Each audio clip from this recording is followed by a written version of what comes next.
Hey, so right now I'll be watching Tonari no Yokai-san, episode 3. And I don't really have much to say before I get into the episode, so now into the episode. Oh, his origin story.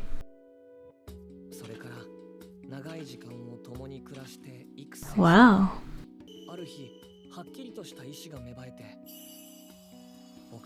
Became a nekamata.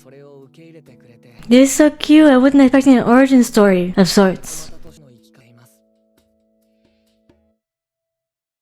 Oh, I love Buchi as the main character.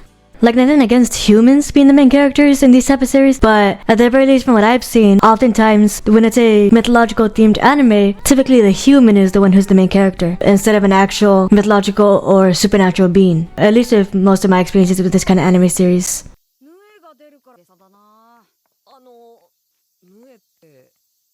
I think I've heard of those. Don't remember. Oh, his face. Damn. So maybe they're not overreacting and being dramatic? Oh. Okay, I don't like the face, but I love how it's a mixture of a bunch of animals. Mainly a tiger, baboon, lion, snake. I just love Buchio's faces. Oh, look at him taking action! What? Oh, I forgot you could do that. Oh my god. He transformed into like a human type of guy. Is that from memory? Does he remember him? Or is he just afraid of a bow and arrow? Damn, Buchio came in a clutch. He's so cute. He's exhausted? Oh, he did it to protect him. I love Buchio. Yeah, I figured he did it to protect him. That was so cute and brave. I don't think it does. Oh shit, that snake is a lot bigger than what we saw last time. Oh, but also this proves like he's more or less mastered it, because he literally became a warlord. He's so cute, his little paws! Yeah, what would have happened? That'd be good practice though.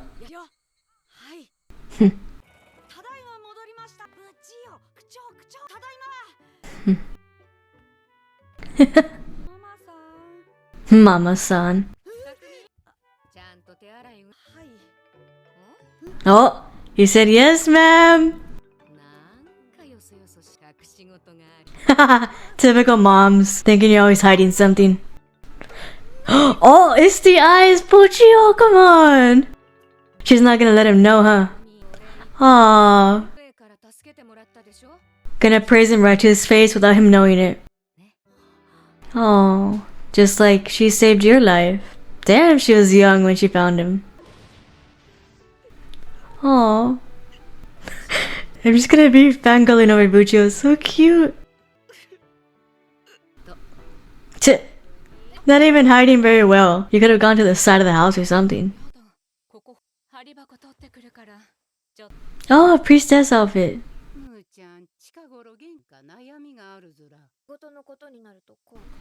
Wow, it is scary work.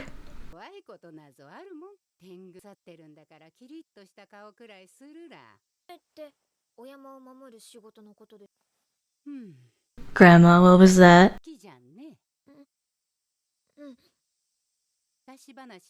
Oh, Grandma's got stories. Oh my god, Grandma! How old are you? Oh, of course, it could be passed down. Wow. Damn, he still looked old even as Daitengu. What happened to the rest of these? Whoa. Oh, okay, I thought they meant the actual giant snake. Oh shit, okay, never mind, it was. Whoa. Damn, that is cool. Whoa. Hey, it's a female snake, like the one in Beastars Season 2. He nearly died.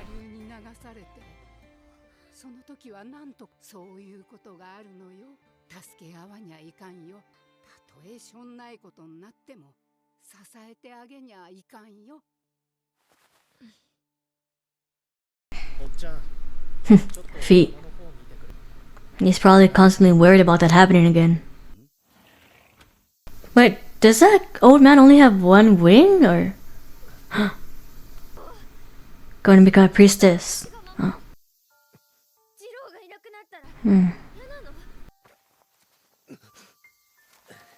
I wonder what's wrong with him. Is it because of what the snake made her do? Is he dying? Oh my gosh, don't tell me he's dying. Oh. Reminds me of that snake from Inspector. Damn, I do like how she turns from white to black. Really cool. Oh shit. Well, I mean, you did attack him. Oh, damn. Well, you did try to make their home into a nest. As many times as it takes, Cheeto. No.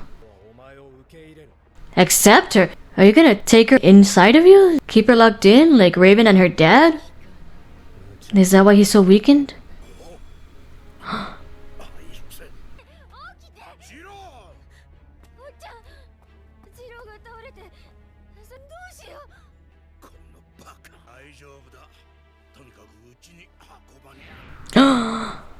He's becoming transparent. He is dying! Is he dead or did he just disappear? Damn, she's probably thinking about her dad too.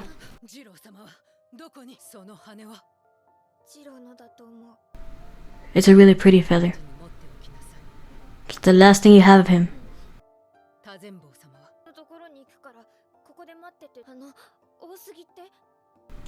Where the barrier is. Parent body? The snake mentioned that. What is that? Did he come from there? I assumed a male Tengu and a female woman.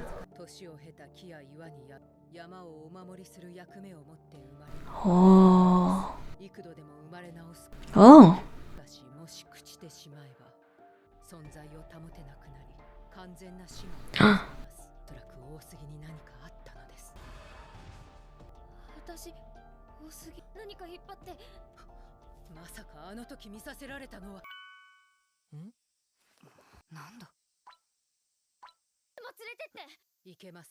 What help could you be, honestly? I understand that too. Well, she did promise him that she would protect him.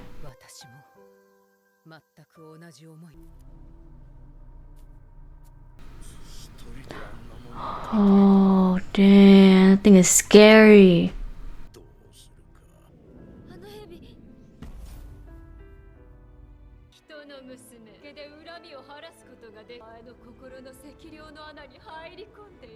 That isn't her fault.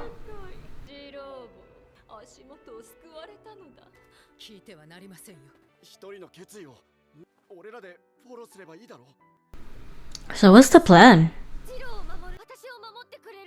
Well, that might put a strain on everybody else, but I guess, yeah, if you're here already. His paw. Oh, gonna trick him into thinking that Jito is actually out and alive. Oh, hey, this is my plan. I didn't think of that. Oh, they've been had. Oh, it's cool. Oh, damn. She ain't dead yet. Why don't you move her body from the tree? Yeah. Oh god. Would holy water work? Again, but you brought on that suffering. You could have made anywhere else your nest. You're blaming the wrong people here.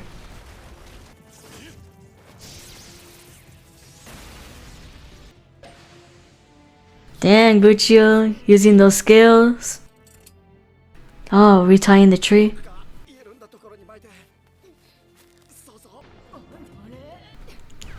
Oh. Oh, shit. Oh, that's cool. Also, you know, for an extremely strong snake, they're not having much difficulty incapacitating her enough to be able to do this. Although I could be wrong and she could still have a lot left in her. Oh no. Is that a good thing or a bad thing? Oh good, it's a good thing. And that is awesome. I wouldn't ignore the snake yet. Oh. Huh.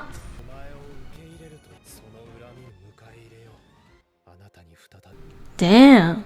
So chivalrous. Oh, we're getting her story now. Oh, this is kind of like Mitsuki and his goddess. And also Himemiko and Kotaro. Oh. Okay, I can see why she's so bitter. Damn. He was with her, wasn't he? Or he was with another one? Oh, okay, this one I understand. But not the current one that you're trying to go for. Damn. Does that mean that she was still pregnant with his child?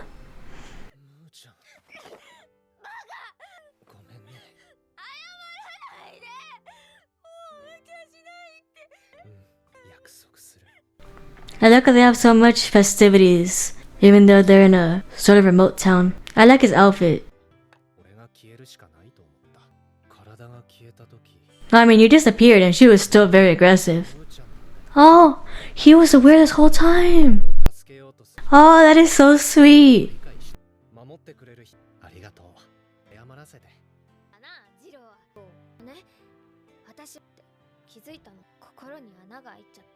But so did losing you.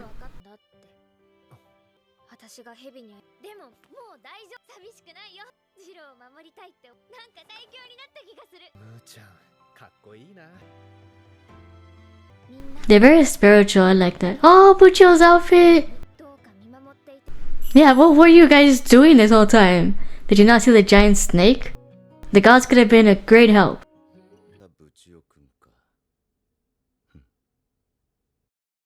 Well, he's not good news. Or at least he doesn't seem like he is. So in this episode, we saw quite a few things happening. Firstly, we saw a little bit of Buchio's past, and how he became a part of his family, which is, apparently he was a lone kitten who was almost gonna get eaten by a hawk, and was saved by his mom. And then she took him in, she made her own family, he grew up with his siblings, and then he ended up essentially growing really old and dying, and then evolving into a Nagamata. And that if the need arises, he's an extremely helpful ally, with enough knowledge right now to be able to probably shapeshift and also make weapons. So now he's no longer a burden to anybody, because he now knows at the very least the basics. Changing something into a weapon, and changing his appearance to look like somebody else, which was effective when fending off that Nue. Since I'm assuming either 1, Nues are just afraid of bows and arrows, or 2, that's the exact same Nue that met that warlord years ago, and considering the fact that these mythological beings live for a very long time, and especially as simplified as Nue's mind seems to be, since he has a much more monster-like form than the others, it probably wouldn't seem as strange the fact that this warlord that beat him years ago is still alive and trying to beat him again. I just love seeing so much of Buchi this episode, really adorable, really loved him. We then saw a bit more of the relationship between Jiro and Mu, and at the very least it seems that for the most part, when the grandma asked her if she liked Jiro and she said yes, that this is obviously going to be more of a platonic and familial kind of like, and not the romantic kind of like, which isn't uncommon in a lot of these mythological kind of animes. Which frankly I'm glad for, because we don't get a lot of familial and platonic kind of friendships between a male and a female in these kind of contexts. Also the fact that not only is he much older than her, he's seen her grow up, so it'd be really inappropriate and really problematic if they ever wanted to turn this into a romance. We also just saw how hard Jiro's job is, because it isn't just only protecting the mountain. We saw just how heavy of a burden he had, because 1, Tazenbo was there during the time that the previous protector of the mountain gave Jiro the job of protecting the mountain while he was gone, and we see now 100 years later, Jiro and Tazenbo are the only ones that seem to be around. I'm assuming that the others either died in war or maybe they left town but they're not around. So now Jiro's the sole protector of the mountain, aside of course from Chiyo, helping him out sometimes. Which sort of does answer the question as to where are the rest of them. Although it doesn't necessarily answer it, but we do see that there used to be a lot more, and now there isn't. And also on to the giant snake creature. Now we've seen her backstory, we understand where she's coming from, where her anger is coming from, and possibly why she's extremely angry at the fact that when Jiro attacked her, he ended up killing not only her, but her unborn child. That still doesn't make what she tried to do okay, because her traumatic past doesn't make what she did okay, but she tried to do this town, because she could have picked anywhere else to build a nest. If she knew she was pregnant and she wanted to build a nest that would be safe for her and her child, why would she choose a town with a bunch of yokai around? And the fact that she didn't expect any pushback, and yeah, she got it. It's like you can't be surprised that they're gonna fight for their home. I'm not saying that she has no right to mourn the loss of her child and have a grudge, but she's really focusing her attention on the wrong guy. He was only doing what he had to protect his home and protect the people in his village. He didn't do it out of malicious intent. He didn't do it unprovoked. She literally tried to flood them out, or at the very least drown them all. So although she's right to mourn and feel the way that she does, it doesn't make what she did right. And also going with that, she was right in a sense to kill the woman who ended up almost killing her with poison while she was pregnant. I do agree that she was right to go after her specifically, but the fact that she drowned everybody in that village when there's countless of innocent people have nothing to do with what that woman did, it also wasn't right. I mean, at the very least, she could have eaten her. But also, now I'm kind of wondering, did the water god know that the woman that he ended up having a child with later on was the same one who ended up killing who I'm assuming was his first love? Did he not know, or did he just not care? These are probably questions I'm not gonna get answers to, so. And also, I guess the snake probably wouldn't want the woman who tried to kill her to be inside her body and digesting her and then nourishing her own child with it. That's probably the exact opposite of what she wants.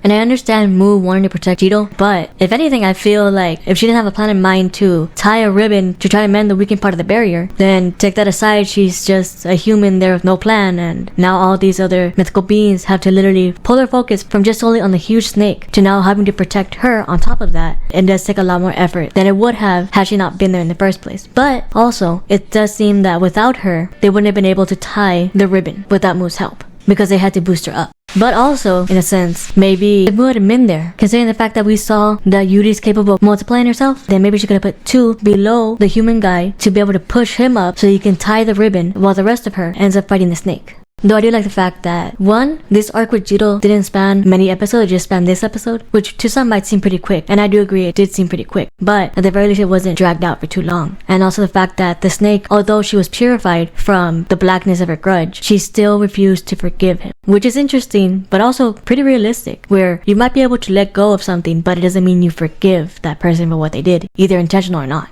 So it was nice to see that although she had an understanding and she was going to be reborn one day, it didn't mean that she was going to forgive Jito. And Jito seems like a pretty stand-up guy, considering that he vowed to still accept her when she's reborn and everything. It's like, damn, he didn't have to go that far, but he did.